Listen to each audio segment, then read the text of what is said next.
Welcome to another episode of Northern Ruckus. I'm here with your boy, Jimmy Prime, man. What up? Yes, sir. And I was thinking about Bitch!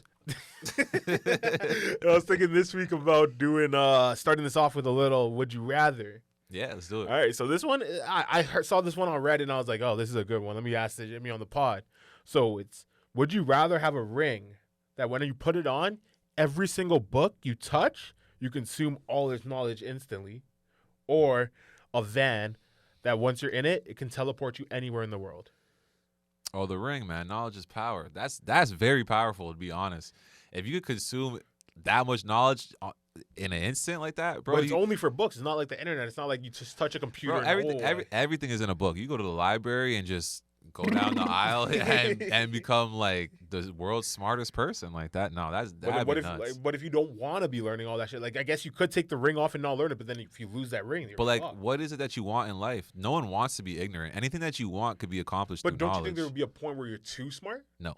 You don't think so? No, I know not. Have you ever? I'm very smart, and I've never felt that way. You become your boy Neil deGrasse Tyson. Like, what are you talking about? No, he's like, bro, like he's too stupid. He's too stupid. But no, I don't know. I was thinking about that car though. It's like, yo, imagine one day you're in Machu Picchu, and then the next morning you want to wake up in Belize, and then the next that's morning cool. But like, you're in. Okay, so for me, it's just like that is a certain level of freedom for sure. But like, money could practically buy that level of freedom. But the intelligence doesn't necessarily give you money. Oh, but I could just go up into like a finance section of the library, go through all the finance books, go apply it to my life for a year or two. But you still need money. Yeah, but that's what I'm saying. So you need like a year or two to maybe start making money, but then it's like more money gives you more problems, so you're investing over and over Let again. me put it to you this way. It's kind of like a 10-year plan. If I'm in that van and I go transport to Paris, I still need some money to take, to go do my thing. Like, what do you mean? Like, the reason I feel like the reason why it's a van, not like another ring where you can teleport, is because you can't do like crimes. You can't teleport a van into a bank vault and be like, okay, I'm gonna take all the money. So it's like, and it's not Lord of the Rings. Like, I don't know. I think personally, I think the van would be more freeing than the ring. Yeah, freeing. Yeah. It's like, think about if you were just able to travel the world like on a whim, like, you know what I mean? Like literally be in like Arizona on Sunday and then be in Bali on and you would Monday. You'd go to World Cup, you'd go to Super Bowl, you'd go to all the concerts, everything. I agree, and it would be super sick. I feel like it'd make for a better TV show or a better movie. I think it would make for a better life, though. How would you not like in a sense? But it's just like knowledge is just power. Like if you're giving me the choice between the two, it's like, bro, that one is so powerful. Okay, let's break it down like this then. Do you think, not the richest, but do you think like a large percent of the 1%ers of the people who hold the most wealth are intelligent? Like I think they're intelligent. They're definitely well read when it comes to economics. Economically, like they're probably studying that shit from day one. I don't even think so, because I think the people who write the books about economics are the ones that aren't actually practicing. Oh yeah, I don't think that the Rothschilds are writing the books. That's what I'm saying. I don't even think that they read the books. But are they teaching their kids about the economy and finances and all that? But you're only going to be able to consume the books, right? So it's like, yeah, but you could learn. But there's books about what they do and how they manipulate it. I don't think that I'm going to become the richest person in the world or the most powerful person in the world. But I could be very well versed and get my money up and just also like you'd be a very interesting person to talk to, bro. Like I could talk to anybody about any religion. Because I touched that book before. I know the whole Quran. I know the whole Bible. Yeah. Like you just be a very well-rounded individual. But then again, it's like sometimes a conversation you want to learn from the other people. Like that's sometimes the fun of a conversation. It's like if you're too knowledgeable, like life can get boring. You'd be like, everybody I'm talking to is just dumb. Like, you know what I mean? I hear you what you're saying with that, but I feel like, okay, so you ever seen the thing where it's like people with small brains, they think they know it all, and people with the big brains, they'd be like super curious, feeling like they don't know nothing. And it's like, as the smarter you become, the more, like you said, like you'd actually be more interested in people, because it's like, I know all the facts. Now let me know what motivates you, or you as an individual. I never read a book about you, so you become super fascinating to me, because I know everything that there is out there in the world, but I don't know about people, every little person. But at what point would you come off arrogant, right? Like where it's like, you're doing this, I understand, but it would be better if you did this because I read it in the book. I understand what you're saying, but that's a personality thing. Like a lot of times, even these days, I'll have some good advice for someone, but I'll see where they're at, and because they're not really ready to hear that, so I'll keep it to myself. And like in general, life is like that. Like you might have the answer for somebody, but if you know they don't want to hear it, there's literally no point in telling them, especially if you already told them one thing and you've seen that how they reacted to it. It's like, read the room. Like that person doesn't want any advice right now. Like if you see them going through a hard time or something, right? Yeah. Like in boxing, we see this a lot. Someone will go in and they'll go spar and they'll get their ass kicked. and you've seen everything they did wrong, and so you be trying to talk to them, and you be like, yo, like just this or that, and they be like, I don't want to talk right now. It's like, all right, cool, fair enough. So you're 100% dead set on the ring. 100%. I love knowing shit, bro. I'm a very curious person, so if I could know things easier, you just turn yourself into AI essentially at that point. Essentially, yeah. All right, well, you guys leave in the comments what you would rather choose, the car or the van or the ring, because I personally think the van would be more liberating, more free. But I guess your sense of freedom is knowledge. And yeah. I don't know. I don't think you can monetize that necessarily. Okay. All right, let's go through a little headlines quick of what's been going on during the week. We got TikTok banned from all Canadian government phones. What do you think about that? Hey, man, that's a step in the right direction. Because I've been hearing a lot about like how much spyware is in there and shit. And even the other day, I was like, that shit is. Someone sent me a link to some TikTok shit, and I was trying to watch it, but I don't have TikTok, so I was watching it like online, like the browser. And my whole phone started acting so weird, bro. I swear to God, my phone was freezing, bro. It was freezing, and it was like you cannot look at this anymore. If you want to look at this anymore, like get the TikTok app. Yeah, is what you it was download the app. Yeah, and I was like, I don't want to do that. Like, let me just keep browsing, and it wouldn't let me. It was like frozen up. I was like, this is they want you to. intrusive. So apparently, like it gives access to all your phones, your contact list, your emails, and everything you agree to instantly. I think it goes beyond that. I think it's because this is the most invasive out of all of them. I think like so. Let's say you sign up with your email, right? Yeah. It starts tracking your email on other devices. Yeah. So it's like, bro, it's tracking your Roku TVs, tracking your computer. So the reason phone, why government banned it is because they found out that if you connect to Wi-Fi, it gives them a route into that router. So like, let's say you're working at like if you work for the government, if you connect your phone to Wi-Fi or whatever, and like TikTok is on your phone, TikTok now has access to all internet searches from that router of the IP or whatever. No, that's crazy. So like it's invasive in that. So it's like it branches out. It's like actually spyware. Like, I'm surprised that it just hasn't been banned from North America. Well, now this is like the I think first that step, right? that should be the next step because to me it's just like it's ridiculous. And it's funny that Trump was saying this shit and everyone was just calling him racist. It's like, bro, that's the thing with politics too, is because the other side, even when you're saying some logical shit, they don't want to listen. Yeah, I mean, even if they hear you and they think that guy's making sense, but he's the op. It's like they're just so focused on dragging the other party down that they won't even like listen to reason and stuff. It's like, yeah, what Trump was saying with a lot of that stuff is true. Plus, if you get rid of TikTok in North America, that just opens up the gateways for the North American TikTok, and someone else could go and invent it and make money off of it and all that. Yeah. So I don't understand. Next headline we got: Andrew Tate apparently has cancer, lung cancer. I don't really believe that. You don't believe it, huh? No, I don't believe that. I don't know. It's interesting. Like, I think it might be like a plea he's trying to do to just get out of jail type shit. And then once he's out, he's gonna try to like run. That's what I was thinking. Honestly, my conspiracy hat, tinfoil time. But I think what they're doing is they're probably threatening him like, look, we're not gonna kill you, but we know how to give you fucking lung cancer. We'll give it to you real quick. You think they're trying to poison him in that shit? Yeah, they're threatening him. They're saying either shut up with this shit or we're gonna give you lung cancer. Did you hear about the 50 Cent news? Nah. So I'll give you the rundown of the story. Apparently he went to like the spa with his girlfriend or the girl he was talking to at the time, took a picture with the woman at the spa, but at that same spa they do penis enlargements. So he took a picture with one of the nurses or doctors or whatever. He thought it was a fan, but then that person ended up like promoting her company through 50 Cent. And then everybody was saying, oh, he got penis enlargement from this one company, blah, blah, blah. And he ended up suing them for using it as an endorsement. Well, if he's suing them, it probably is all cat. I mean, yo, honestly, bro, I'm happy with what I got. But if they told me like you can go here and get a few extra inches, yeah, look, whatever it may be, of course I'm all for it. What do you mean? Like, but I wouldn't be against the face of it though. No, I wouldn't, especially if I didn't get that. Imagine someone sees it like, nigga, this shit is enlarged. Like, you know, like they're expecting something crazy if you went and got an operation it's so on funny. it. Like the girl, like there's literally just a regular picture with just them standing beside each other, beside like. I know exactly. Yeah, just like the sign in the background. When someone asks for a picture, that's what you do. You even smile a little bit. You're like, and then now it looks like he's smiling because he just later, got, and here the face of penis enlargement. Right, he's smiling because he got some inches. That's crazy. I think it's really smart. I think the woman probably made enough money that it was all worth it. Yeah, no, definitely, because they're Especially gonna now do a set like the amount of business, especially from this story. Like, Yeah, oh, that- you this can get happened penis too. enlargements? I never even heard of that. And then now Yeah. people are gonna be coming. It's like, yeah, you get fined 50, probably gonna get like I don't know how much, like say like $500,000.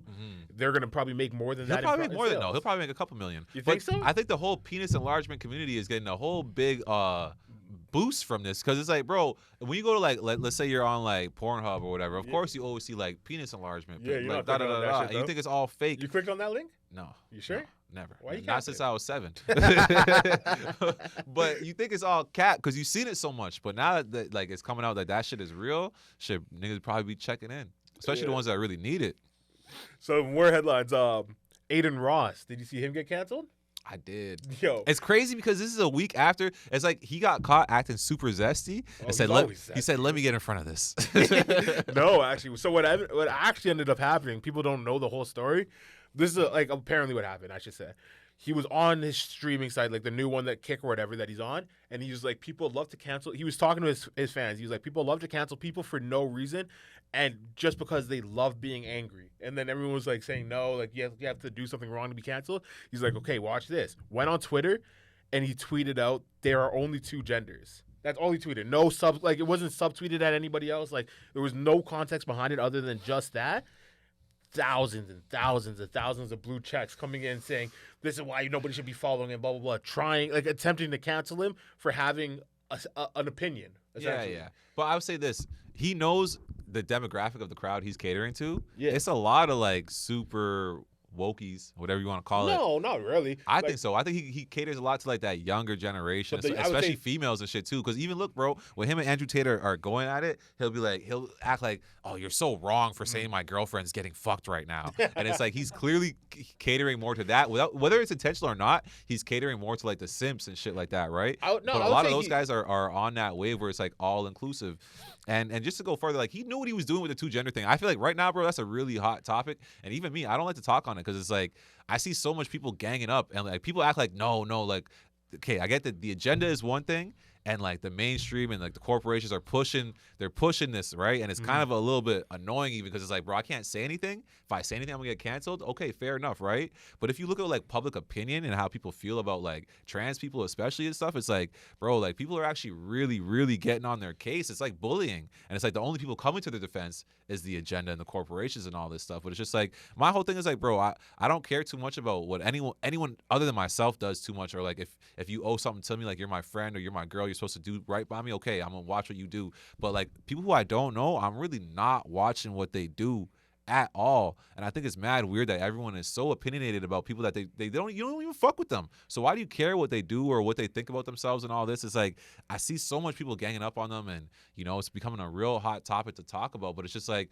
my whole thing, bro, is like let them do them however they want to do it. As long as no one's getting hurt, you shouldn't have too much of an opinion on it. Like like you ever see 2 men talk about like some like women's problems and some shit, like talking about women when they're on their period and stuff. It's like, bro, I don't want to hear 2 men talk about that. Like, No, I get what you're saying, and I agree with this somewhat, but it is like a matter of like when you say the agenda is like there to support them, I would say the agenda is also there to push their like they want more people to like the fact like they want more people to be in the LGBT community. So it's like you're kind of influencing the next generation. That's where my problem is. I'll play devil's advocate to this though. Let's go back to like the 1970s, right? How many people do you think should have been a part of the LGBTQ whatever community?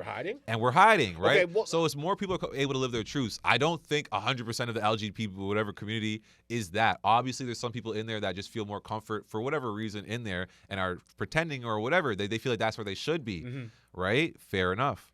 But of course, I do feel like there's a lot of people who felt like, oh, I actually can just be myself. And for years, they weren't able to be themselves. So it's a good thing at the end of the day. Of course, right? there's some scenarios like that. But also, too, it's like, bro, if like you said, if you really feel the way you feel, right, and you kind of just sit on the sidelines, like you can feel that way, whatever, who cares? But like you see, Jeffree Star came out the other day, right? Yeah. And he's like all that pronoun. He was coming with the 2 gender shit too. The same thing Aiden Ross was saying. Exactly. He was saying all that pronoun shit is bullshit. Yeah. And it's just like, bro, let someone like Jeffree Star speak on that. But he's really from that world, so let them comment on it. It's like, bro, but think about it. When you hear white people talk about black problems in the black community, do you want to hear it from them? No. Even if what they're saying is right, you don't want to hear it from them. So it's like sometimes it's just like we get it, bro. I get how everyone feels, and it's like you guys can all feel whatever way you want, but it's just like our opinion doesn't matter too much because they're gonna live their lives the way they're gonna live it. Like I 100% agree with that. I'm a libertarian in the sense that everyone should be able to do what they want, but then there's like levels to it. It's like if you are like what quote unquote grooming kids from a young age to say this is the lifestyle. There aren't just two genders. There's 70 or whatever you want to say, and you can be whoever you want to be. Then you kind of breed like a narcissistic society where it's like everything revolves around you, right? Yeah. So it's like that's kind of the issue, not the issue like of who you're sleeping with. That's whatever. Like I've been off that, but it's like the more of the problem is it's like now you're indoctrinating people into a lifestyle that isn't necessarily true, right? It's a subjective lifestyle. I agree. So Bro, it's like someone saying there's two genders is his opinion. You shouldn't get canceled. Just like the same way someone says there's a unlimited amount of genders, they shouldn't get canceled too. That's their opinion. You know what I mean? Yeah. But then again, like what you were saying before, it's like how there used to be so many closeted like gays and stuff, which is wrong. Like if you have a life, you should live it. But then I would also flip that question to you now and be like, if like you're saying like the LGBT community is a form of what you are, like being born gay, for example, is you're born gay rather than choose to be gay. My argument for that would be like, do you think the same percentage of population to LGBTQ community would be the same in Canada, America, as it is in like Saudi Arabia, China, like all these other places in the world? Or are we actually just producing them like by teaching them from a young age that this is okay, which it is, it's okay to be this, but then that's kind of pushing them in the direction of maybe you should. Because then it's like if we're gonna go if you're gonna go like, let's say hypothetically 10% of all men are gay. Like if that was like a actual statistic that came out, would that same 10% apply in any country, Dubai? right? Would that same 10% apply in France? Yeah. Would that same like, you know what I mean? So like I would say no. Like me personally, I would say no. That wouldn't be like that correlation isn't there. So I think it is more like I'm on the side of it's more of a choice than it is a life. Like it's like a genetic thing or whatever you would want to consider it. I think you choose to be gay. You're not born gay. Yeah. But like again, I don't think that's wrong or anything. But I'm just saying like the argument is now if you get to choose that, are we teaching it? Are we teaching it rather than like people learning, like becoming who they want to be, right? Yeah, that's the argument. I feel like you gave me a lot to unpack, but like I hear what you're saying 100%, and like. I feel like when it comes to a lot of this stuff, it's like it's just speculation. So it's fine for you to have one opinion, for me to have another opinion.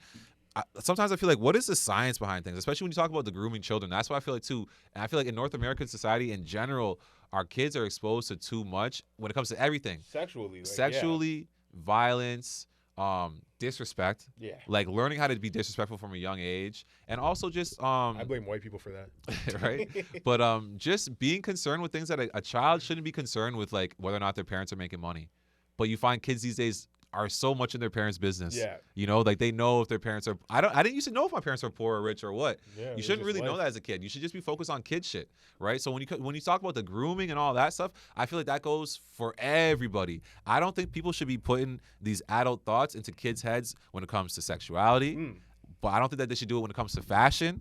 I don't think that like when you see the people will go and dress up their 3-year-old and he's dressed like a rapper, like a 28-year-old rapper. It's like, let that man wear Spider-Man shoes, right? Yeah. Okay, so another thing is, too, when it comes to the violence and stuff like that, right? When you see young 8, 9, 10-year-old kids listening to drill music, I think that's just as bad for them as when they're 6 years old being told whatever the hell about sexuality. I don't think that should be a conversation that should be held with strangers or teachers or whatever you want to call them. Like, I think you should talk about that at home with your parents, so that and just like you said, like everything should be affected. Like if you want to expose your kids to whatever you want to, expose your kids to whatever you want to. That should be out there for you to do. If I want to keep my kids protected in a safe environment where they're sheltered from certain things, I should have the right to do that as well, right? Yeah. So the grooming, I agree with you 100%. Essentially, that's what I'm pretty much saying. It's like you should be able to raise a kid the way you want to raise your kid, but now you put them in these public schools, and by the time you're in like grade 3, they know 10, 15 different genders, right? And it's like a lot of these genders are based off of sexuality, and it's like, why are we talking to 8-year-olds about sex? Like, that's the weird shit. Like, you know what I mean? For sure. I think a lot of us are all on the same page about that, and I just think that sometimes it gets misconstrued when people. That's what you're angry about. Let's leave it at that.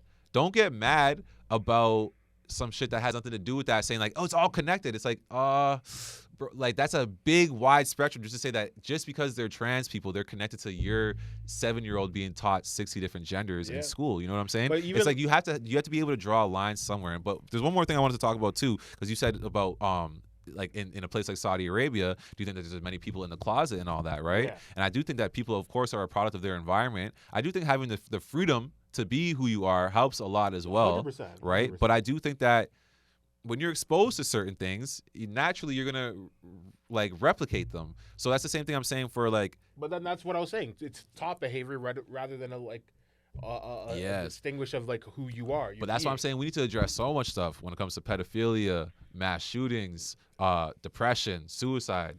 Like these are all things that are learned in top behaviors. Yeah. I don't think that if you go like you said, like you could look at the numbers. It's like go look at the suicide rates that we have here in North America, and go look at the suicide rates that they have in a poor country where people actually don't even have as much champagne problems. To think about that, and how is their suicide rates less than us when our quality of life is so much higher? I have that exact same like thought of logic for mental health. Like I think talking about and promoting it, like having these Bell Let's Talk weeks and shit, I personally, this is my opinion only, but I personally think that's bad. I feel like when you start thinking about your feelings, that's when you feel more. So it's like now that we're teaching people like to live in your emotions, like if you're having a bad day, don't worry, like to do all these things. It's like I think therapy and stuff like that will hurt more than it helps in a lot of situations, to the point where like people are like, I'm sad now, but because that if I'm sad now, that means I'm depressed, and if I'm depressed, that means my life's going to be depressing, and that's not true. But like, that's kind of like what it's getting pushed out there. Like once you have that stigma of I'm a depressed human being, then it's like what's the next step in this? You go online and be like, oh, depression leads to suicide. He's like, I guess I'm going to go kill myself, and it's like that's so it's like even like the 13 Reasons Why show on Netflix. I personally think that would promote more suicide than it stopped. Yeah, I agree, and this is my whole my whole thing though. It's just like, when it comes to the mental health thing, right? This only got to start getting brought up really in like the past 10 years? Yeah, 10, 15 so, years. And that's maybe 20, worse, right? Though. It did get worse. But my whole thing is like, maybe because we're just in the infantile stages. I feel like a lot of the stuff that they do to address mental health and all that is wrong, but the thought is in the right place. But then again, you want to say infantile stages, and I would agree, but I would agree differently than you. I think they're going to go more radical with it now that, like, for example, in Canada, we have that assisted suicide shit, that MAID shit. Yeah. So it's like literally like a guy just like, now you're able to say, I'm depressed, I want to go get clinically killed, which is fucked, paid by OHIP and shit. Like that's so crazy. It's like, especially for mental health, I don't think it should be there. But I feel like if I get into a car accident and I lose 4 of my limbs and 90% of my body is 3rd-degree burns, I should have the right to say, please let me die, right? Fair enough, right? I don't know. I value life a lot more. Like, okay, that's your life. Yeah, no, that's my opinion. Yeah, right, my right. Opinion. That's like, your life. But I'm just saying, if someone's in a catastrophic fucking accident and they feel like their quality of life went from here to down there, and they don't want to deal with that, okay, cool. And they lost you might have lost a kid or a wife. Knock on wood for anyone going through something like that. You know, just terrible shit where they're like, I don't want to live anymore. Fair enough. But if it comes to like someone who's young, they're under 30 years old, they still have the rest of their life ahead of them, they're talking about, I'm depressed, I want to die. No, I think that's bullshit. Bro, right now they're like pushing in fucking parliament. I know, I've seen it. They're pushing in parliament to get mature teens to be allowed to do this. You know what's a mature teen? Like a 14-year-old? I know. Bro, that's bullshit. It's gross. So it's like, I don't know. Certain things like that I can't speak on. But like I said, so when you say when you say like infantile stages, I believe it's infantile stages too. Like the amount of like mental health awareness that we've been getting pushed on us, it's like people are seeing it as a positive and like it's gonna change our lives and stuff for the better. But I've only seen it go negative, and like now we're talking about like this MAID shit, it's only going more negative. So like I don't see the bright spots. Sometimes it's like, okay, you got to think about the trickle effect too. Like when I was in high school, my vice principal, Mr. Harvey, shout out to Mr. Harvey, he used to pull me aside all the time, bro, and just talk to me. And like I was a really angry kid. I had a lot going on, and I really needed that. And I didn't even realize at the time what he was doing. It took me becoming a grown man and looking back like, yo, Mr. Harvey actually helped me out a lot. And a lot of that comes from he was taught these things. And whether or not you're taught in a way that's like actually productive, right? Like you saying like some of this stuff is way overboard, but you're still, as a person, you're sitting there, you're realizing like, oh yeah, like maybe that's not the best way to deal with someone that's going through this or going through that. You see them going through different mental things, right? And you're like, I'm going to approach it a new type of way, right? Like back in the days, bro, when people had schizophrenia, they would electrocute them. Like you know. So it's just Yeah. like that, like you said, with that might have been in its infantile stages, but wherever it was headed was probably not the right place Oh, either. 100%. You know what I'm saying? So it's just like with this stuff, it's like, yeah, at least when people are seeing that, like, oh, like, we should come at it a different way. We should be more patient. We should talk to them, try to understand them. I think that's been more helpful for people than just being locked up, being accused of being criminals, or just being accused of being I agree with that. soft. That's not what I was A trying to lot of say. people were just called soft. You're depressed? Oh, you're soft. Toughen up. Put a Band-Aid on it. And it's like we still kind of have that, especially in the black community. We still have that. I have that mentality. Like In well, the black community, that is prevalent. That is what you mostly see. yeah.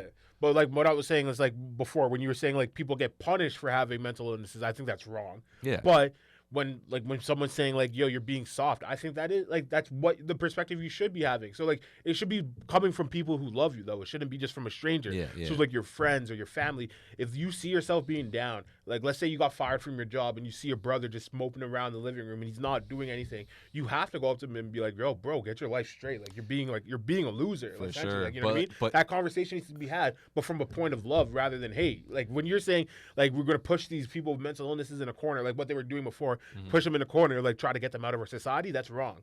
Like I think there is ways to help that, mainly community, but then now like I also think people are too hyper aware of their emotions. Like it's one thing to be like I understand how I feel, but then it's another thing to be like thinking like how many times do you think people think about their emotions a day now? Like I'm feeling right. sad right now. I'm And feeling happy. aside now. from just how much Like- they think about it, how often does it get weaponized? Because these days people really weaponize mental illness. It'll be like look at Jada Pinkett. Yeah, I cheated on you with a 17-year-old, but I was going through things. And it's like that's the past right there. She was going through things in her mental whatever. She'd be like, oh, like mentally I just was not there. I was checked out. People will say all kind of crazy shit like that. And it's like, bro, yeah, like, that is not an bullshit. excuse for being a terrible person. But I do think that, let's say like you were talking about the kid who's just sitting on the couch, right? It's like, yeah, if his brother's been there with him stepping away, like he could talk to him for sure. But let's say his pops walks in and his pops hasn't been around for 7 years. For 7 years. Right? Some shit like that. Or his pops isn't really active in his life. Doesn't really give him any emotional support. Let's say when he was doing good, his pops wasn't giving him positive reinforcement. Now he's doing bad. His pops wants to talk about how you're doing soft and this, that, and the third. Bro, don't kick me when I'm down and you can't pick me up and praise me when I'm doing good. No, of course. Right? That's what I'm saying. So From that's all I'm saying. like When it comes to that tough love stuff, it's like you have to have the love part first. Yeah. You know, and then you can be tough and give them some tough love. But if you're not really in a environment with somebody where you feel like the love is there and they're nurturing you, you don't want to hear none of that tough love shit when shit starts to hit the fan. You don't want to hear that. But it's also like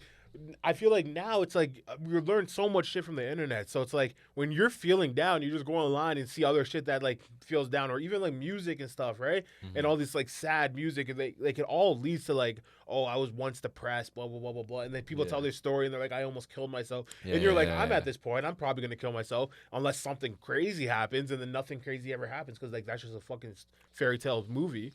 And so then people are ending up going down that road, and it's like that's fucked up. And like I feel like a lot of those issues are media push. Like I don't think this suicide rate and stuff has just changed because of social media. And just because I'm comparing myself to these people and I can't live that lifestyle. I do. I think it has a little bit like what I'm saying. Like you go online, you see these like stories and stuff. Like I think in that aspect it does, but I don't think it's more as much of a comparative thing that people try to say it is. Like I'm not having a good life and this person's having a good life. Let me compare my life to theirs, now my life sucks. I think it's a lot of people are like life isn't supposed to be easy. A lot of people hit hardships, like they hit a wall where like shit just isn't going right for like a span of like 2, 3, 1 month, like 3 weeks, like whatever it is.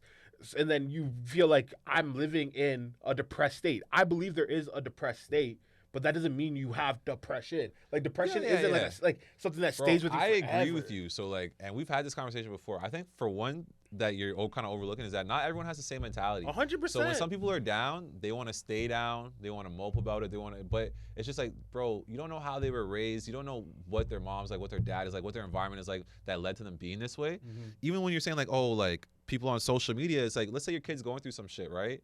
And it's based off the internet or social media. You got to sit there and ask yourself, why is my kid being influenced by social media and the internet so much? I'm not giving them enough life to live. Yeah, no, I'm not throwing enough at them. I'm sitting on the couch and I'm watching social media, and it might not be poisoning me, but I'm letting my kid do the same thing and they can't handle it. 100%. That's a problem. I feel like parents, like not parents, but like community, like I keep coming back to communities. Communities need to be involved in other people's lives a lot more than it is now, and the dilution of community is leading to these mental health issues, in my opinion. Yeah, no, I agree. Like, the fact that you can't talk about your problems like with your boys and shit is like the same concept of like your parents not being there for you, that, and then when they see you going through a shit situation, popping out of the blue saying, "Yo, fix up," like, you know what I mean? It's the same thing. And like, your friend should be able to, like, once you see yourself going down a wrong route, even just like here and there, not like give you lectures, but here and there, and be like, "Yo, bro, just fix up." Yeah, Come on tighten now. up, like, tighten up. But like, as I said, another thing too, some of us are gonna have friends like that, some of us aren't, right? And it shouldn't be a knock to people who don't have it. But like, yeah, bro, like in general, man, like with the mental health thing, people are all going through it, and it's tough. And I just feel like so far yet we haven't learned how to address it all properly. Plus, there's new things popping up every day that are making people's mental health worse. And like it's kind of like one of those things where I was talking about the scam. It becomes big, and then it becomes a solution. So we're getting all these new problems, and we don't have the time to find the solutions for them yet. Solutions will start to come out, and I think one of the biggest solutions is going to be putting your phone down. Like that phone, bro, is people say that all the time, and everybody who's ever said like I deleted Instagram, I deleted Twitter, or whatever it is off my phone, and like my life just got so much like happier. Like you started enjoying life more. Everybody says the same shit. No, you've never heard a story of someone saying I deleted Instagram and I was so bored. Yeah, I started missing out on everything. People don't say that. The thing is, it's like they design it to be addicting. It's like a drug. It gives you dopamine, and it keeps you feeling like engaged. Like you ever like forget your phone and you be like, oh, I feel like nothing's going on, but I feel so peaceful. I was actually talking about this with my friend the other day. I was like, when was the last time you were bored? Like, you know what I mean? It's like, we're never like bored at my anymore. job and stuff. Like I'll be like, there'll be periods where like I'm just sitting and just thinking, like just by myself thinking, and that is so much more refreshing than when I'm at home just like consuming a TV show, or even like have a TV show in the background while I'm doing some next stuff. It's like you always want to be pushed in some type of entertainment, and I feel like that, like the fact that like boredom is freedom in a sense, is actually good. Like do you remember taking boring shits? Like back before the smartphone, before like you bring your phone to the you be taking a shit. You be like, God damn, I wish this shit would be over. My shirts were so much shorter though, like bro. Now so much shorter because you be like pushing them out. You be like, oh, that shit was under 2 minutes. I'm the man. Nowadays, you be going to take a shit. You be like in there for 20 minutes because you're on your phone scrolling. You ever have like a big fart you're holding, but you bring your phone to the toilet anyways, take a piss, and be like, oh, I don't even have to shit, but I'm gonna sit here for a bit. I don't know what you're talking about. I don't know just sit there. You're like, I'm not even shitting, but I'm gonna just sit on this toilet, chill on my phone. For a bit. 100% that happens. Yeah. You just be caught up. I forgot why I even came here. I just needed some peace and quiet. I needed a minute to myself to go on the phone. You look at the toilet and be like, yo, did I shit? Oh, no, I'm good. I don't need to wipe my ass. Or you be looking at the toilet like, did I even piss? No, bro. No, it's bad, bro. And that's the thing. That's what and that's what I was saying too. Like a lot of this shit that comes back, people be like, oh, it's all linked. It's all linked. I think right now one of the only things that's all linked is like a lot of people's mental health is not that good because of our phone. It's too convenient, and it's right there in your face. And like you said, you don't get a single moment of being bored. And like some of your best ideas come from being bored. I remember before I was making music, as I was writing all of In God We Trust and stuff, like it would be like coming home from whatever, if I was like a long drive or the subway and shit, that's when I would come up with a lot of stuff.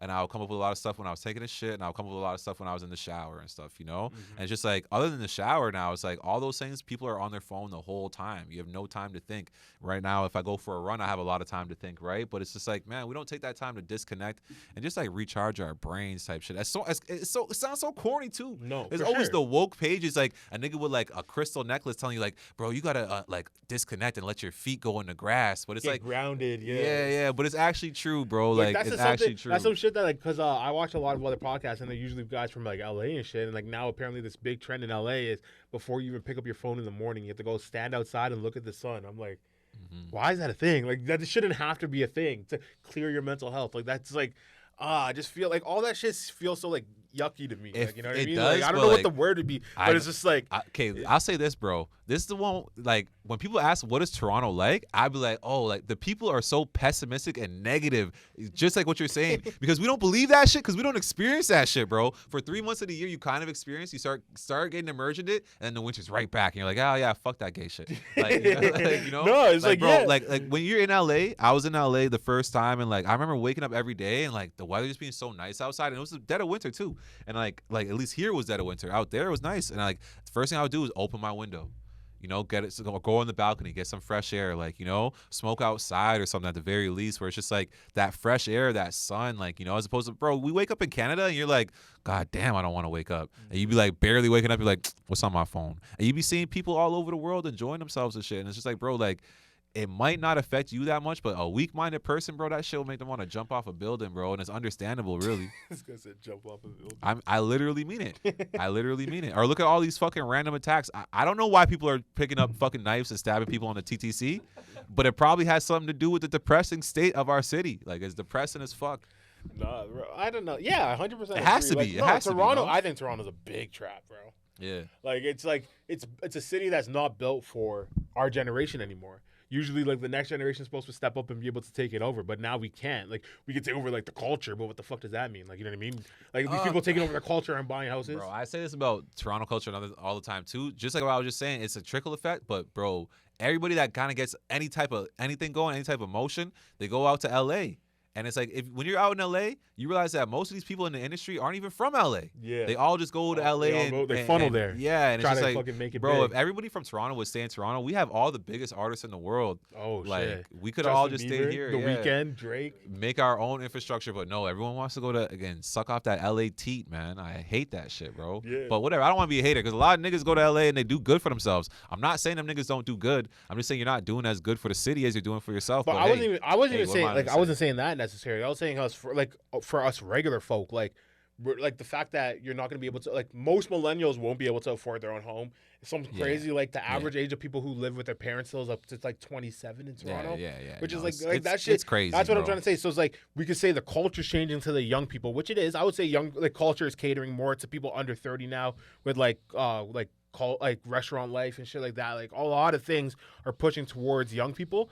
But then again, we're kind of only like we're tenants to the city. We're not actually with like the, owners with the city. housing is bullshit, man. Housing, it's business, one of those things even where it's starting like, your own business. It's like the cost to do anything in Toronto is so the high. government has to step in. Yeah, man. so The like that's what I'm government trying to has say. step in. It's like Toronto's a trap. It is a trap, and it's It's like a Canada trap. in general. Like, bro, everywhere you go, it's like even if you go somewhere, let's say you go somewhere in Canada where they're charging you $200,000 a house, it's only because that's the most that they could charge you for the house. Yeah. There's no affordable housing. It's all everywhere you go is just what's the most we could charge people in this area, and that's what they charge. Yeah, bro. Like, did you see that new building they're building downtown where it's like 27 square foot apartments for $200,000? Really, Bro, you're gonna have that to should be illegal, bro. That should be illegal. It's the 27 craziest square shit. feet is like the size of this room, no? Yeah, and it's like so the first floor is gonna be like your kitchen. So like essentially what it is the first floor is your kitchen, and then behind the kitchen is a toilet, but your toilet is a shower, and then so it's like your toilet's in the shower where you would take a shit, and then you come back and there's like a ladder and your bed is a loft. I don't even think that that's not humane. I just think that like that. See, like when people talk about the homeless problem, I think like the government should go and build like 10 buildings like that in a section downtown and load them up with all the people that are homeless and have them living like that and just see where it goes.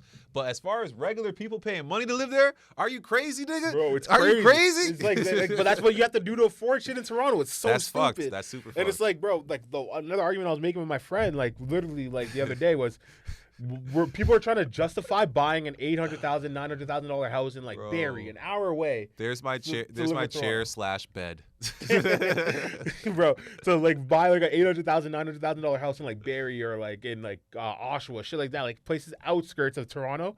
To claim they live in Toronto. I'm like, you could take that exact same money, go to fucking Miami, and buy a $300,000, $400,000 condo for this. Like Miami's pretty expensive, but like somewhere in But that's Florida, what- no, but like it's like still dirt cheap. Fort Lauderdale for sure. bro, like, you Florida know? you can buy something for under 500 easily.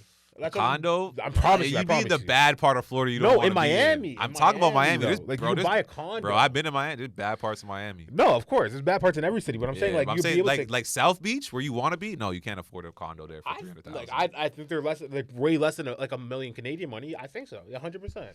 It's expensive over there, bro. It's But expensive. not like Toronto's one of the most expensive cities in the world. Like we It don't is, we don't but, even like- remotely compare to New But, like, York. But like, Miami we're is the getting there. whole. Like I said, Miami has like South Beach, which is like Beverly Hills practically Yeah. on the East Coast, and then like you have so much like counties in Florida that are fucked up, where it's like you wouldn't want to live there. Yeah. You wouldn't want to live there, like especially used to life in Canada. Like, yeah, you wouldn't want to live in some of these neighborhoods. Oh and no, some well of these like that, like places. where No, I'm not even quality talking, of bro. life I'm not would even definitely talking about like change. the projects and shit. I'm talking about like in America, there's a huge drop off from a nice neighborhood to like a regular neighborhood. Oh yeah, Yeah, like and their regular neighborhoods are like it's like our bad neighborhoods. A regular neighborhood in America is like a bad neighborhood in Canada. We have our bad neighborhoods that can match up to some of their bad neighborhoods, but for the most part, like on some regular shit, it's like yeah, the average type shit, yeah. Canada for sure has a couple places where it's like, I think it gets scary there just like anywhere else. Yeah. But like just off of like population, density, and like the amount of guns that they have, like certain places in America is like, bro, the trenches out there, like some people like here will live in the trenches and it's like whatever. Bro, you would not accidentally live in the trenches in America. you would be there for 1 month and say, I don't know what the fuck is going on. I'm out of here. Because you literally be hearing gunshots every night and stuff like, you know? No, I feel that. But I'm just like I was just saying like economically like the fact that like Toronto's bubble like housing market bubble especially, which kind of trickles down to everything else, is just fucked us No, so like millennials and under. Like that's why I'm glad Gen Z is gonna be even more fucked than we are. Hopefully, bro. See how they just put that bill that banned foreign investors. Foreign investments, yeah. Bro, we needed that so bad. So bro. long ago though, but yeah. so it's like the I hope problem's they keep. already done. I hope they keep that shit going though. My friend's a concierge at a condo, and he's like, there's like 2 floors in the condo that nobody lives on because there's just some Chinese people that bought it that don't even rent it out. Yeah, they don't even know what to do. Like with they it. just have it because they need property, and they're just gonna keep the equity in Canada because they don't know what the government would do with it in China and shit like that. Yeah, 100%, so he's like, there's 100%. literally like 2 floors, like 12 apartments where nobody lives. all like, over like the ghost country, floors. all up in these condos. That's all you see, bro. Yeah, foreign investors. Yeah. No, not to them, but it's just like, bro, like. That just raises the price for us. It like Yeah, it and it's not- dilutes the like, market. All right, sorry. They of course they could be able to. They should be able to buy one house that they live in. Yeah, Obviously, yeah, bro. You yeah. trying to buy the houses that I'm trying to live in, bro, and rent it out to me at an exorbitant rate? Nah, fuck Bro, off, it's bro. crazy. I don't like that It's shit. crazy. It's I don't like crazy. that shit. That's when I feel like a country needs to have a little bit of national pride. I don't like the nationalism too much, where they be talking about don't let people in, but Don't let like, people invest unless you let. yeah, people. Like, let you shouldn't let be able us to be, make the You money. shouldn't be able to making money off of us unless you want to be us. That's a Wait, that's you can something I take hold it. on. You can make money off of us if it's like a service, but like off of living, no. Like living, like to me, where someone lives, like that's why I think landlords are pieces of Yo, shit. did you see like, that real estate agent that went viral this week or it was like last week I think, for saying why don't you tip your landlords? That's crazy. Bro, he's like, you tip your servers like when they or like bring you food. I and tip my shit. servers because I know they're so broke that they can't even afford to go and do some shit after this. I'm eating food that they can't afford to But eat. their argument, That's crazy. Their argument's more like, if you tip them for doing a good service for you, I'm putting a roof over your head. You should be tipping me too. Honestly, I'm bro, like, yo, to hear that's a that crazy if take. someone said that to my face, if my landlord said it to my face, I'd have to take a lot for me not to stab them. It was Like, what Chill the on fuck that, did you chill just on say to that. me, bro? Bro. No, that's my life you're talking about. Where am I supposed to live and my kid's supposed to live? No, they're not saying you can't live there, but they're saying you should appreciate it more. Give us a little tip. Bro, do you not realize that this is God's green earth? Who are you, because you had a little bit of money, to put up the money, then tell me that my life should be worthy, thankful to you for where my life is taking place? That's the same concept of eating. It's like, I'm going to get food regardless. You're not the one who cooked it. You just walked in from the kitchen here, and you're telling me I should give you a tip for a good service? Like, bro, I understand what you're saying. It's all. No, Hold on. Listen, I think it's a crazy take. I'm just playing devil's advocate. It's all comparable for sure, right? Yeah. But where I live is very sacred. The roof over my house is very sacred. Don't compare that to no food in my belly. No, because no, I'll of just course, go. of course. I'll go somewhere else and do something else. But when it comes to where you live, bro, think about how hard it is to move. Like, you're gonna pack up your whole life. It's your whole life. When it comes to where people live, that's their whole life. That's everything they have. That's why I don't like that too much. And like, you see a lot of countries, bro, not even communist countries, where the government will make it so that you're able to afford a house. Everybody could afford to buy one house at the very least. Why should that not be a right of being a Canadian citizen, that I could be able to afford a house, especially if I work? If I work and I'm paying my taxes, I don't care how broke I am, I should be able to get a house. There was some crazy breakdown that some economists did that where it's like, to afford an average home in Toronto now, you as an individual, you have to be making $175,000. See, So it's like they're so pretty much minimum saying wage you is have to out do. the question. If it's minimum wage, link up with 35K. 6 or 7 people, and then you can maybe afford it. Bro, so it's like essentially they're saying like you have to be able to have 2 successful spouses that work, that be able to afford this house. And then even on top of that, I was having a discussion with my brother, and I was like, yo, do you not take in that a mortgage term is 20 to 30 years? And a life sentence in prison is 25 years. It's like you're literally signing a life sentence to pay this fucking mortgage. Like, look, that's so fucked. And now they got all these tiny homes. Yeah, from Home where they're Depot and shit. converting. Bro, this it's is like- what I was talking about the other day, though. When I said that the quality of life is going to get so bad that being an This is what it is. influencer, yeah, is going to be a really big thing. Because, like, bro, how are you going to fake it like you're living a nice life in a fucking box? Yeah. You see them niggas. That's one thing I hate right now too. You see them niggas that show off how they living, like they wake up and they sweep the floor, and then like they make their bed, and like they like feed their dog, and then like they cook a little bit, and then like they read a book, and then they go to the gym and shit. And it's like, nigga, you're a bitch. I don't know what to tell you, my nigga. Like that life doesn't look rough at all. Like, bro, you had no trials and tribulations and nothing. You just woke up, everything was perfect. Sometimes the dog pees on the fucking living room, bro. Right, but they're not gonna show that on camera. Show the real truth. Show your truth, my nigga. But nah, it's like it's cool, but I'm just saying, like, really, like people living like nice like that is really gonna become a more and more popular thing because so many people are living like fucked up out here, bro. Bro, it's just like think about the concept of 175,000. Like, let's say you were to divide that with a spouse, like 50-50. So you'd be like, what? You need 90,000 each, Yeah, like essentially. 80, like so it's like, 87, imagine like how many 88. jobs. Like, obviously, it's not like impossible to get a $90,000 job, but it's like it's hard, and it's like even at that rate, it's like you're buying a $1.1 million house that's gonna fit like you in like probably a 3-bedroom type. And you're not doing nothing. You're not going on no vacations. Nope. You're not getting. Pockets you're not are gonna going be out strapped. to eat. Your You're eating pockets gonna be strapped. bully beef and rice for the whole year. Well, you're surviving while buying a house, and it's like now people are like, and that's what I was saying before. Now people are leaving Toronto, but to still live to live the Toronto life, they just have to move on the goal line, so they're going to Barrie, and it's not like you might as well move to a different city at that point because the city's like gone. But like then you look at like New York and shit, and it's way crazier, and it's like that's where we're going. But New York is crazy. Yeah, that is where we're headed. Yeah, except we have a way worse infrastructure when it comes to public transportation. Yeah. That's why New York was able to grow terrible. so big because their city planning is so good, and Toronto's is terrible. But it is a lot like that, bro. I remember going out to New York like 10 years ago, and people being like, "Yeah, I spent the rent was like $4,200." And it's like you share with like 3 roommates and shit. Right? Yeah. They are roommates and shit, and it's like the place is like a regular place. Like you looking around, like it's not nice, but it's in New York. It's in New York. That's so the thing. expensive. Yeah, it's in New York, or like especially if you're if you're in Manhattan. Oh my gosh, it doesn't matter what part of Manhattan. It doesn't matter what part of Manhattan. Literally the worst part. Like bro, it's expensive to live in Harlem. Mm-hmm. And growing up, Harlem is the mecca of hip hop. This place where it's like it's a historically black neighborhood. Yeah, and like what's that movie? The drug movie. Where they sell all the drugs and shit. That's a lot of movies, bro. With Cameron and shit. With Cameron. Oh, I don't know how I'm not. It's just slipping my mind right now. Okay, Boys in the Hood. No, it's right. No, Boys in the Hood's from LA. Paid in Full. Paid in Full. Yeah. Paid in Full. Right. Paid in Full. Go look at the picture that they paint of Harlem and shit. Right. And then you go try to live in Harlem right now. See how much it costs you, bro. Yeah. No, it's crazy, bro. It's crazy. Everything's fucked up. Like, but that's all. Like that's what I'm saying. Our generation is just moving down there, but. Let's go to another story. I want to see your opinion on this one. So, this woman that or this person that used to work for Biden, he recently got fired. But so essentially, he got hired because he was a non-binary person. It was a kind of like a diversity hire, right? Mm-hmm. So he got hired, and then there was like reports that. So it started with one where a woman said she saw him take her luggage from the airport, reported it. They pulled the cameras out, and he's like, "Oh, sorry, I thought that was mine. My bad." Came and returned it. Again, it happened again like a month later, and then the same thing happened. He was waiting for the luggage carousel, took the bag and left. And it was somebody else's. The person reported it. So they saw him on camera, and then it became a news story because this person would go to these airplanes without luggage and then stand at the carousel and try to pick up a woman's bag every time. It was a man picking up a woman's bag. And then it happened a third time, and he got fired because of it. So they're like, we're not going to deal with this bullshit anymore. But then the thing that got crazy is a woman saw this on Twitter, posted it. I sent it to you on Discord, Misha. Can you pull that up or not? Yeah, I saw this. So people know what you're talking about. So then she pulled it up. She pulled out, and she was like, "This is my custom dress I made." This black woman, she made a custom like Nigerian dress, and she's like, and the woman, Sam Brinton, was like.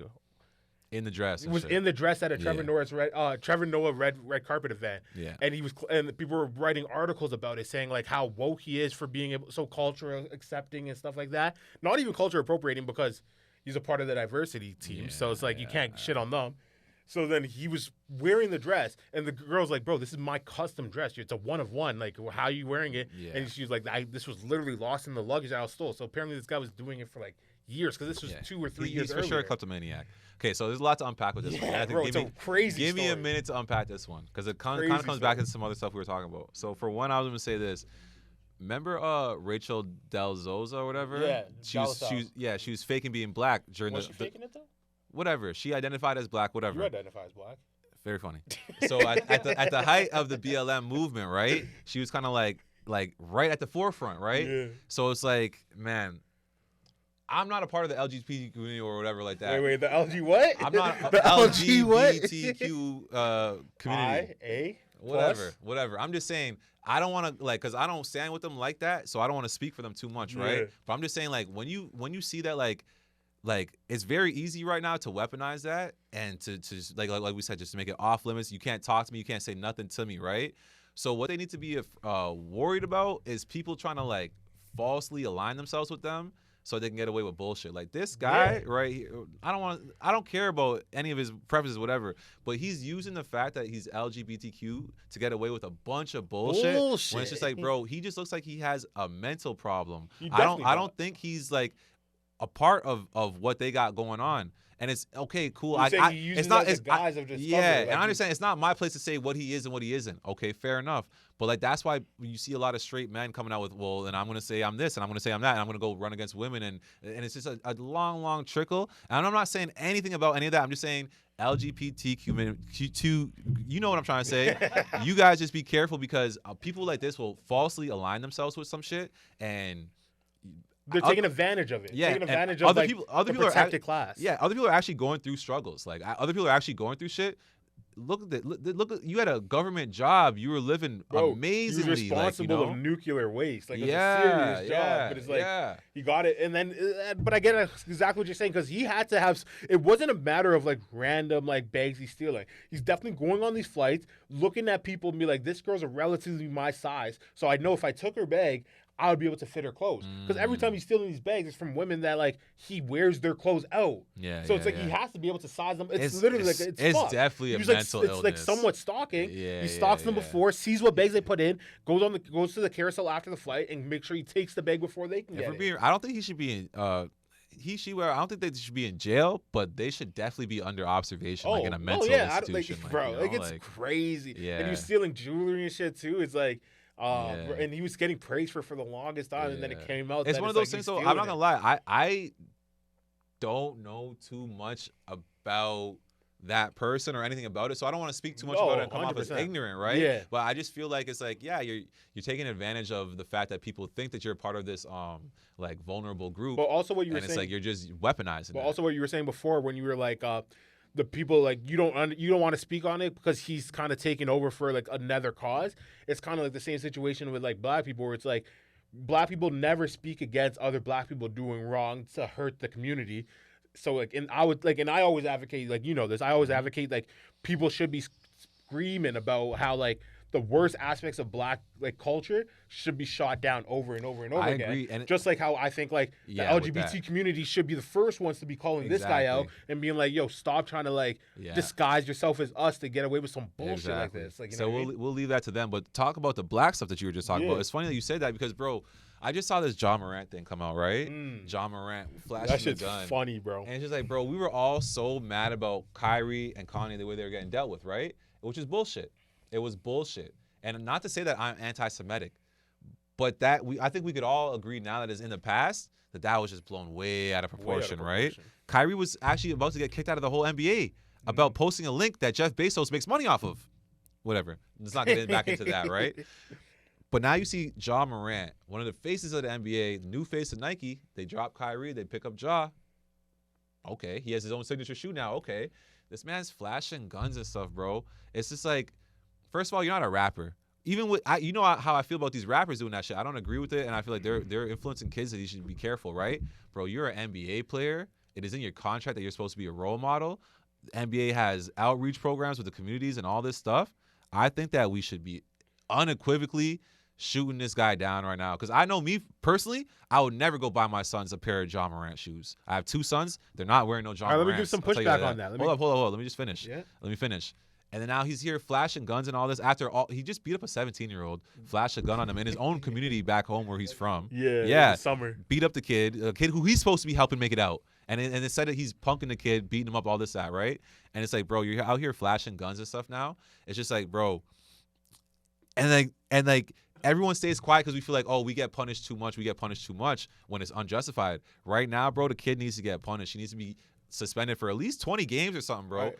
Let me give some pushback. I understand what you're gonna say, but it's like, bro, this man is in the NBA. He's the face of the franchise, so he needs to be held to the highest standard. No one else in the league is doing this.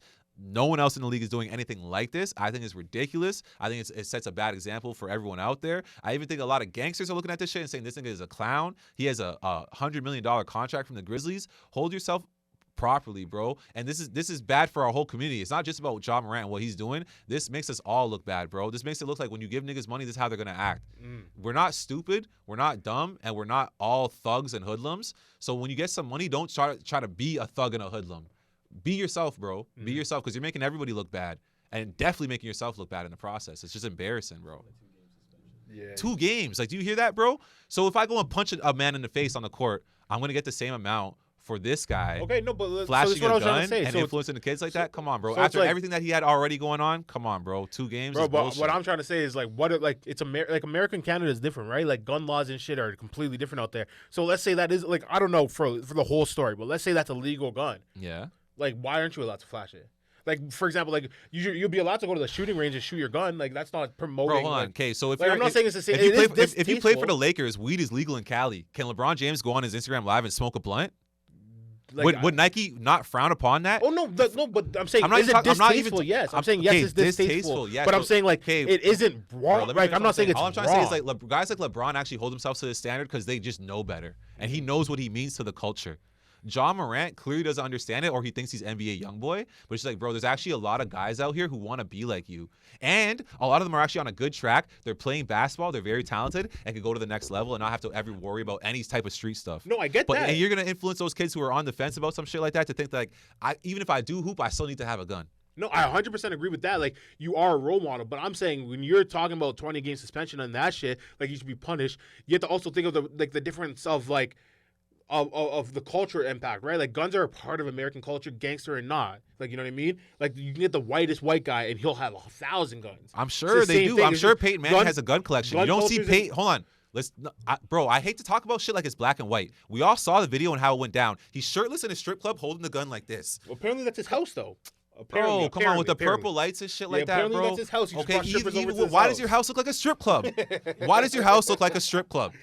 Like, come on, bro. Even if it does, like, don't be flashing guns on Instagram Live at 3 a.m, bro. Come on. And like you said, Peyton Manning might have the biggest gun collection in the world. I don't care about that because he's not toting the guns like it's cool for little 13-year-old kids to go and copy him. And Peyton Manning isn't even as big of a role model as Ja Morant is. Ja Morant is one of the coolest young players, and a lot of young people want to be like Ja Morant. Young people don't want to be like Peyton Manning. So it's not even compare the two of them like they're the same. But you also have to, like, you're trying to tell Ja Morant to be a role model when Ja Morant is also just trying to live his life to the fullest. Okay, so then, bro, hold on. Who's saying, like, is Ja Morant ever coming out saying, I am a role model? When you sign a $200 million contract in the NBA, yes, you are. Why? But why? I promise you are. It even says in there, there's an NBA code of conduct, how to carry yourself. For a reason, bro, you are a role model. They have community outreach programs, and as well, when you're a Nike sports person, when you're representing Nike, yes, it's the same thing. But that means you are held to a higher standard. You literally signed the paper saying, yes, hold me to a higher standard because you're giving me these monies. Yes. Yeah, like, I guess if that's the case, then, like, I guess. Bro, if he wants to just be another nigga who's not influencing anybody, he can just take $20 million and just be a good hooper. But it's like, why? No, but that's pretty much what I'm saying. It's like, why can't I have a talent? My talent is basketball. I'm gonna go use my talent to give me an income. That income is my salary from the NBA. Anything else after that is I'm going to use that money to live my life the way I want to live it. And, like, regardless of if you think my life, the way I'm living my life is right or wrong, bro, I don't want people to follow me. I just want to live my life. Bro, he could literally come out and say all this, but I just guarantee you that Nike will drop him after he says that, and niggas aren't going to rock with him because a lot of black people actually do have that mentality. And it's just like, bro, more so than any other community, we need our leaders to actually step up. I don't care. Hold on. He's not a political leader, whatever. He is a leader. He's visible. He's black. Bro, when it comes to Asian people moving a certain way, their community doesn't have to get on their case because they're carrying themselves properly already. Same thing when it comes to brown people. Same thing when it comes to Mexican people. Same thing when it comes to white people. They don't have to get on their leaders' cases because they're not doing all this foolishness. And when the few times where you do see them come out and do some foolishness, they do get called out by their own people. No, this is the thing where it's just like, why? So you're saying, why can't he just live his life? I'm sure he can, bro. But I'm saying as a black person talking about the black community, this is how I feel about it. If Ja Morant wants to come out and say, yo, that nigga doesn't know what he's talking about, fuck that. I don't owe anybody anything. Cool. But what I'm trying to say. Hold on. Let me just say what I'm saying. All I'm saying is that, bro, why is it that black people get some money and feel like they have to prove that they're gangster? No, but That like, is really so whack. that's where I would go to. I would come like from the perspective of, I think John Morant is trying to live towards like a figure that is bigger than what he is. Not bigger than what he is, but like he sees like when he was growing up, he saw all the gangsters and shit move in a certain way, and now that he has money, he wants to move like that, right? That's pretty much what you're saying. No, I I'm would not even say- saying that. I'm no, saying no, he's seen no, shit. but no, but let me finish, I'm let me saying finish. he's seen shit in rap videos. Yeah, so I'm saying he's getting portrayed this image over and over again of what this is what successful black looks like, and then now that he's successful black, he's living it and having fun. Okay, I would Okay. say the problem is not John Morant. I would say the problem is the culture Okay, pushing that yeah, narrative. fair enough, bro. So I'm it's not. like I'm you- not saying that like, John Morant. Hold on. I'm not saying John Morant is the root of all problems in the black community. No, but I'm saying it's you're- a continuation of it. But At you're some putting point, a huge fucking emphasis on he's because being he's a the role one. model. He is model, the this, story that. right now, bro. Bro, Whenever he's a anything, hold on, 24, listen. 25-year-old kid, like- Whenever anything like this comes up, I'm gonna say the same thing, bro. Black people need to tighten up and just stay a little more solid. I'm Yeah. not saying anything about even if John Morant gets caught with a gun in his car and he's pulled over by the police. Okay, cool. Whatever, but he's flashing it to the cameras, bro. No, it's What are we it's talking about? distasteful for sure. It's Like distasteful. I'm not trying to like argue that like what he did was okay. I'm just saying, bro, the fact that people are throwing all this blame, people and you like throwing all this blame on Ja. I'm like, bro, it's way bigger than Bro, Ja. I think it is it's a too. But cultural I thing. call out the rap game all the time. I even told you this is why I don't rap anymore because I feel like niggas are on a lot of bullshit. And the whole what's the biggest thing right now in hip hop culture? Oh, I'm smoking on his dead homie. I think that shit is whack, bro. Our Very. whole culture right now is about killing each other. The main thing in the drill scene is one of the biggest scenes right now. The main thing in it is that we kill each other and we rap about killing each other and shit. Bro, white people sit back and laugh at this shit. 100%. And that's why I'm saying when you see Kyrie gets punished so much by Jewish people and all this stuff for saying anti-Semitic comments, but John Morant is perpetuating this self-destructive way that the black community is carrying themselves, and white people do not care. They suspended him for 2 games. They clearly do not care as long as we're harming ourselves.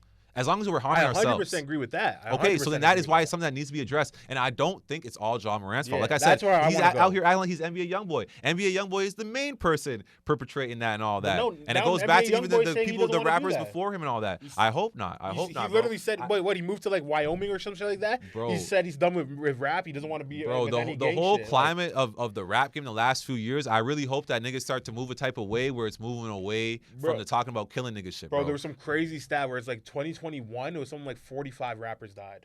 I believe in it, 1 bro. year. I believe it. And That's it's just like- that's just notable rappers. No, That's just no, notable like rappers. not all of them were notable, but it's like people that were like relatively successful, right? So it's like, Mhm. like it wasn't all murders and stuff, but it was like a lot of like drugs and stuff, which is also Yeah. implemented in this. So you can have like Juice WRLD talking about Percocet. Bro, the craziest thing to me, like this is a part of black culture too. I would definitely associate it with, where like you have Juice WRLD, who's one of my favorite artists of all time. He has a song called Wishing Well. He says in the song like, if I don't take these pills, I won't be here. And he's like, but if I keep taking these pills, I won't be here. And he's like, he's pretty much telling everybody, like, I'm addicted to drugs, and I know these drugs are going to kill me, but there's nothing you can do to stop me from taking these drugs. And then you ended up dying from doing it. And he's also And saying it's- that the drugs is the reason why he's where he's at. But that's also kind like, of a that's rock 100 star thing. But that's I- 100% hold on. associated with the black community. And I'm No, just no. like, White bro, rockers have stop that this. too. No, So how of much white course. rockers have died of OD? I don't think drugs is the main thing right now. I think really the first thing we should address is the violence, the black on black violence. Bro, Literally violence just all address comes that. from drugs, though. Nah. It doesn't, bro. does. I'm not hearing you with that, bro. Because this is what I'm saying to you, bro. Listen, I understand that it's not cool that I'm saying, oh, a 24-year-old guy like John Morant should da-da-da-da-da. But listen, bro, a lot of niggas when they get to 30 start realizing that, yo, we've been sold a lie. We've been sold a lie all through our 20s, and we were perpetuating it. And that's why you see a lot of guys in their 30s and 40s start saying, yo, bro, fix up, stop doing that. And they try to talk to the young guys who are in a position like John Morant or a Young Thug or NBA Youngboy. And you try to, because bro, when you're 30, the young kids aren't going to listen to you when you say that shit's not cool no more. Yeah. They're saying this nigga's old and washed up. That's why he's saying that. It's like, no, bro. I So went they through lived it all. through it. Yeah, I they went lived through through it it. all. But now you don't want to hear me because I'm not still going through it. So it's like a young guy like John Morant could easily be like, yeah, that shit's not cool, bro. But None he of that shit thinks is it's cool. and he's saying it's not cool. I it's know. fake. That's It's why he like- needs to wake up and realize But it's that's not also cool. why I'm saying you don't have to I feel like hammering it on one person and one person's responsibility only is so wrong. Bro, when it's like I it's a would- cultural Do you thing. think that I'm only saying this to John Morant? Or I'm am I saying saying- this to the whole black But community? I'm saying people like for example, like AOC, Dr. Umar Johnson, like all these like quote unquote political figures, like Ilhan Omar, like all these people should be not saying this is what's wrong with white America. They should be like, this is what black people can do for our community. The only people screaming that shit that is black are black conservatives, and everyone's like, oh, you're a coon. Like Candace Owens, she's racist against her own people, shit like that. And it's like, bro, those are the people that are literally saying, like, we have to get rid of this quote unquote black culture because that shit's hurting us and us only and profiting white people. And it's like, it's a Listen, perpetual thing. black culture is beautiful, but gang culture and black culture being so synonymous to the point where people often mistake the two of them, it's unhealthy for us. It's unhealthy for us. This is a good question. What do you, if I was to ask Jimmy Prime, what is black culture? What would you answer? Definitely, like having fun and laughing and shit. Like we have the best stand-up comedians, we have the best musicians and shit, right? It's just when you look at the stand-up comedians, what they do, and then go look at the musicians, what they do. And then one thing is that you can't really, like, it's hard to control the stand-up comedians. So yeah, you have like a Kevin Hart where they're able to puppeteer him and shit, right? But you're still gonna have the Dave Chappelles and stuff like that. And either way, what they're doing isn't too different. But when it comes to the music, bro, music has always been like larger than life. Even look at like a Elton John, a Liberace. What these guys do is not Jimi regular Hendrix. stuff. Yeah, like Jimi Hendrix. They're rock stars. It's a different world, right? So when it comes to black people being rock stars now, we're constantly getting funneled for the last 30, 40, 50 years by big money in these record labels to make gangster violent music. And sometimes it is appealing, of course, just like how violent movies are appealing. But bro, if every movie that was coming out was a Quentin Tarantino movie, people would start to complain. But the only reason why they're pushing that out is because it's successful, so it's kind of I know. Right? So it's like, so again, let me like try to break it down. There still into is J. Cole. There still is Kendrick Lamar. There still is other things out there. I'm just Yeah. saying, like, for the most part, even the culture Drake that isn't on that shit. Like, yeah, not always. No, I agree with you. He has, He's like, not nonstop he's and not shit, like but, like- pushing that. Like he flirts with it, but Yeah, he's he not flirts with pushing it, it. yeah. Which is fine. But I feel like that is a healthy medium. Even like, bro, that is fine. If niggas gonna hint at shit, okay, cool. It's when people start talking about this stuff where it's like it's just about gang culture and it's just about killing people and stuff, and it's just like, bro, like that is unhealthy. It's wrong, and like people can laugh and say whatever. Oh, like you're only saying that because whatever happened to you. It's just like, bro. Every black person who's been through anything will tell you that shit is not cool. So let's just say me, for example, right? Let's say I'm some big deal and I'm gonna be the biggest artist in the world, right? And I walk around like, oh, it's okay, no one could touch me because even if they do touch me, 100 niggas of theirs is gonna die, right? And then I get killed and 100 niggas of theirs die, right? What does that do for us? retaliation, then 200 of your niggas are gonna die. Regardless, I'm just saying, what does that Like do for nonstop anybody? violence. Isn't it better that I just stay alive in the first place and Yeah. worry about what will happen to people if I die? Like, that's what I'm saying, bro. We're living in this situation where now niggas are all bragging about, if you touch me, this is going to happen. And it's just like, bro, why do we have to hurt each other in the first place? Why do we have to be so against each other? It's because we've been pitted against each other, and we don't fight our real enemies. We just continue to fight ourselves. Bro, I 100% agree with everything you're saying. But like, my main question was, if you were to describe what is black culture, you never really got to it. Like, you know what I mean? I was just you saying, kind of like, went on a rant, but I'm saying, like, it's what is black? Like within like 2 sentences, like one paragraph. I think like we actually bring a lot of the joy to life. Like a lot of even like what other people enjoy and stuff. Black people are the entertainment. We're very entertaining. We're very artistic. We're very creative. We're very smart and ingenious. Like the black ingenuity that like go look at all the black inventions.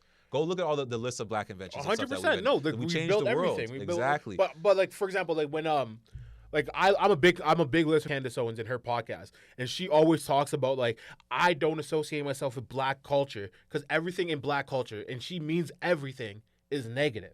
So when I say like, so if I was to be asked, like, if you were to ask somebody on the street, actually, be like, what would you consider black culture? They'll be like hip hop.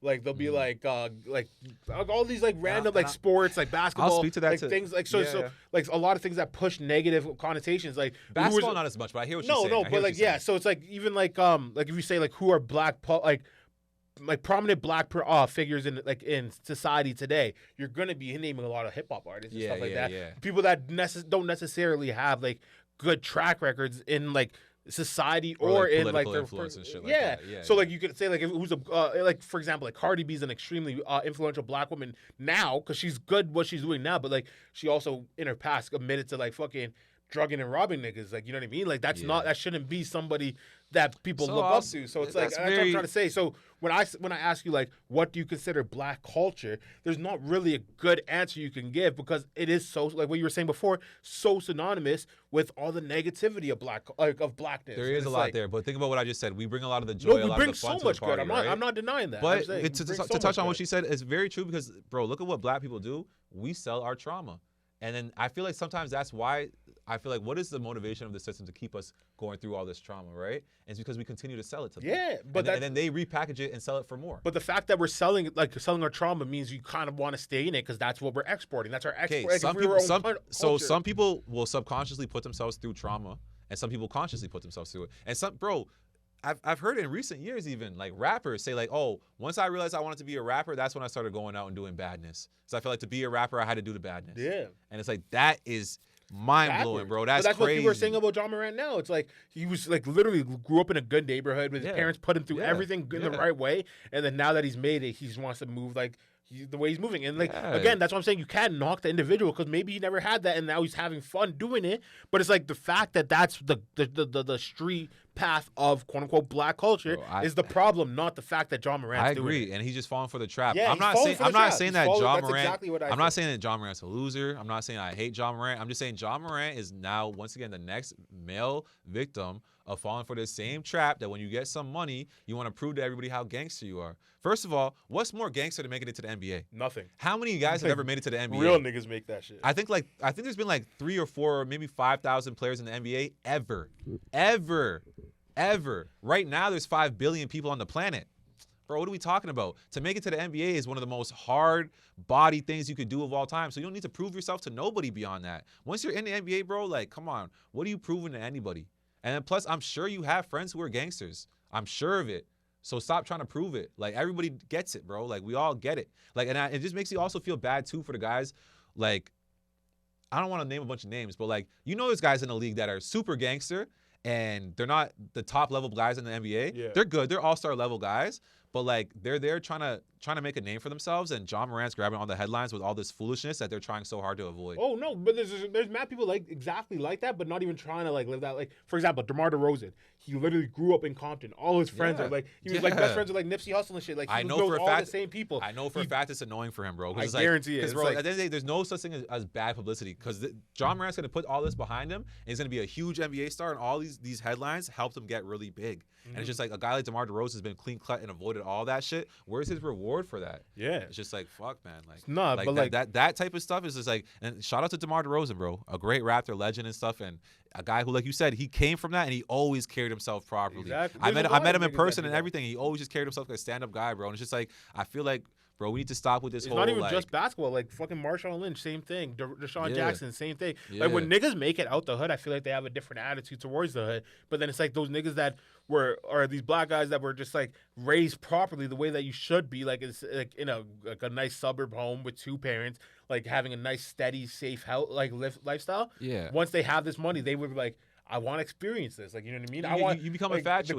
the grass is green on the other side kind of thing, right? Yeah. So it's like he's in that situation. But it's like you'll never see like those niggas that grew out the hood that like had the older heads protecting him, make sure that no one fucks with him because they know he's gonna make it. Those people aren't running back to the streets. Yeah. Those people understand they'll give back, like they'll try to help the community, but they're not like they're moving out of the hood. They're moving their parents out the hood, and they're just trying to disassociate themselves to an extent, but still like giving back to like build a community center, shit like that. Like they'll help from the outside. And like I've been well rounded. Like sometimes I grew up in the suburbs, sometimes I grew up in the hood, and I remember I was like 12 or 13 and I moved in with my pops and he was living right in the hood. And like I remember at this time I was just playing basketball every day. So I would just go straight to the basketball court every day. And I made friends with all the niggas in the hood, right? And of course I had that same thing. I had never seen this shit. I was kind of infatuated with it. So I try to go around and do this and do that just to be cool with niggas, just to see what it was like and shit. And the more and more I went around and the more niggas started seeing that I was good at basketball and that like I was just a smart kid with a good head on my shoulders, niggas would tell me like, yo, bro, like this isn't for you. For yourself. Yeah, go do something. Like they're gonna indoctrinate the ones that don't have a future. Their future looking like shit anyway. So it's like, yo, why can't I make you go work for me because you ain't doing shit anyways? And even then they're still like, bro, even those kids, like they're telling those kids to sell work because those kids don't have nothing at home and they actually need the money. And that kid's only 13 and whatever charges he has are gonna get dropped when he's 19 and he's still they're still teaching those kids how to be men, bro. Shout out to a lot of guys in my neighborhood growing up because like where I'm from, niggas weren't goofy. Like niggas were actually really like serious and did a lot for the community. I remember there was block parties even where niggas were giving away cars and raffles and shit. And I was like, it wasn't no fancy car or nothing like that, but I was still shocked. I was like, I don't know how these niggas are putting this together. But like they taught us all, bro. And they used to work at the rec center with us and they would like referee us while we were playing ball and stuff. And like they taught us all different things and taught us how to all move differently, but they taught each of us how to move properly for who who we were and shit. And I remember that, bro. All the kids who were good at basketball, the niggas would tell them like, bro, don't be trying to be like us, bro. Don't be trying to be like us. 100%. And that's like, this goes back to what I was saying earlier. What I always believe it. It's like community is everything, right? So it's like you have to be able to recognize the people in your community and understand how they're going to be living. And it's like you want to prop up everybody as much as you can, but then when you have low economic standards for like this one set community, everyone's accomplishments aren't going to be able to get met. That's just the reality of it. Yeah. So it's like now you have to be able to recognize it from a young age. Like by the time like you're like, I would say like by the time you're 16, you in the hood, your life's kind of set for you. Like, you know what I mean? You're either going to be going down the right path or you're disagree. going. I do see what you're saying. That's though. when Like, you start like 15, I know a lot of dudes though like, where you think it's going one way and it goes completely the other way, and it goes both ways. Because even like there's outliers and bro, shit. I remember growing up in the hood. There'd be certain dudes like who you don't take seriously. Like, you know, this kid's not like that. He's not on it. Whatever. But bro, you end up stuck in the hood your whole life. By the time you're 30 years old, you start looking around like, what the fuck am I gonna do? Yeah. And like he'll start being a nigga who sells work and like, all this stuff. Like, and why you would never I go? know, right? Why would I go work at Loblaws for fucking $12 an hour when my friends are literally selling coke, making fucking twice as much as me in like half the time? Like, or a guy in my neighborhood just got arrested who was making $1 million a year. Yeah. I could go and fill that hole right there. Like, yeah. You know, So it's, I don't know. shit. I feel like I've always like this is a whole different subject that we don't have time to get into. But I hate public housing in the sense that like you literally put a bunch of poor people together and say like make it out. Like it's like I understand the concept of like people need help, but they should never put them like I don't think you should congregate them ever. Yeah. And that literally just creates hoods. That creates like poor people that have to use their neighbors to make a life. And it's like if your neighbor's not motivated and your other like if everybody in your community is just their whole goal right now is just to survive.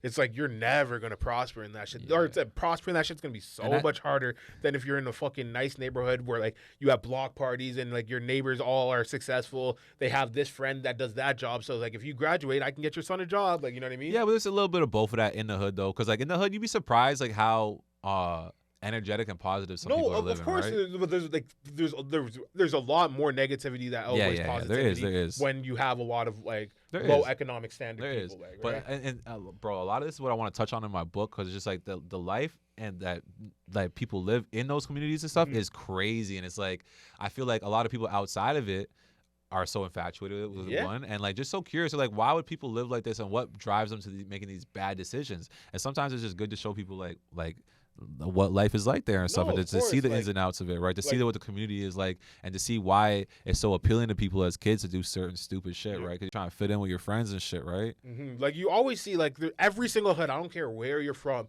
there's one like grandma or auntie or something that is always in the summer will like have freezies for all the kids. Everybody knows exactly what door to knock on. They'll be able to get a freezer or a water bottle or whatever. And those are the people that are extremely positive. But then the other 10 houses on that same block, you just have people just trying to survive. Yeah. And then that's like what brings it down. Don't be too loud around that house. You're going to call the cops. All right. So we actually had a fan question this week because we're going to have to start wrapping up. And I just want to ask you this one. I really liked it.